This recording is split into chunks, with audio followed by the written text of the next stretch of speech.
மேல காலைல 6 மணி நேரம் வந்து நிக்கிறோம். மணி இப்ப 4 ஆக போகுது, 4 3 ஆக போகுது. அவ்வளோ ஜனங்க வந்து மேல நிக்கிறாங்க. திருச்செந்தூரில் ஏற்கனவே வரிசையில் பல மணி நேரம் மக்கள் நிற்க வேண்டி இருப்பதாக பிரச்சனை எழுந்த நிலையில் தற்போது கும்பாபிஷேகம் நிறைவுற்றதால் பக்தர்கள் திரளாக வந்த வண்ணம் உள்ளனர். இப்போதும் காலை முதல் மதியம் வரை வரிசையில் காத்திருந்து பல பெண்கள் மயக்கமுறுவதாக பக்தர்கள் மனம் குமுறிய நிலையில் அங்கு பக்தர்களுக்கு போதிய குடிநீர், கழிவறை போன்ற வசதிகள் செய்து தரப்பட்டுள்ளதா என்பதும் பெரும் கேள்விக்குறியாகி இருக்கிறது.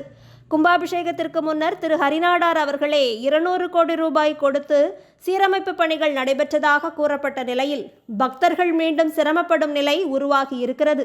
திருப்பதியில் நிற்பவர்கள் திருச்செந்தூரில் நிற்க முடியாதா என கேட்ட சேகர்பாபு அவர்கள் இத்தனை கோடி பணம் என்ன ஆனது என கணக்கு காட்டுவாரா என்ற கேள்வியை இனி இந்துக்கள் எழுப்ப வேண்டும்.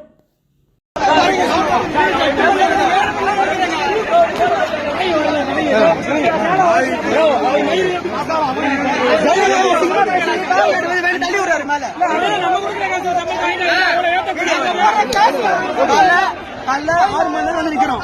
மணி இப்ப 4 ஆக போகுது, 4 3 ஆக போகுது. அவ்வளோ ஜனங்க வந்து மேல நிக்கிறாங்க. குழந்தைங்க பாத்ரூம் போய் கஷ்டப்படுறாங்க, மயக்கம் போட்டு விடுறாங்க. ஒரு தண்ணி ரெஸ்பான்ஸ் எதுவுமே இல்ல, ஃபுட்டு எதுவும் ஒரு வரமாதிரமும் இல்ல. கேட்டால வந்து செக்யூரிட்டி கேட்டாக்கா வாய் ஜனங்களுக்கு ரெஸ்பான்ஸ் பண்ணோம். அப்படிதான் பண்ணுவோம். அவங்க பார்த்து சொல்லுங்க.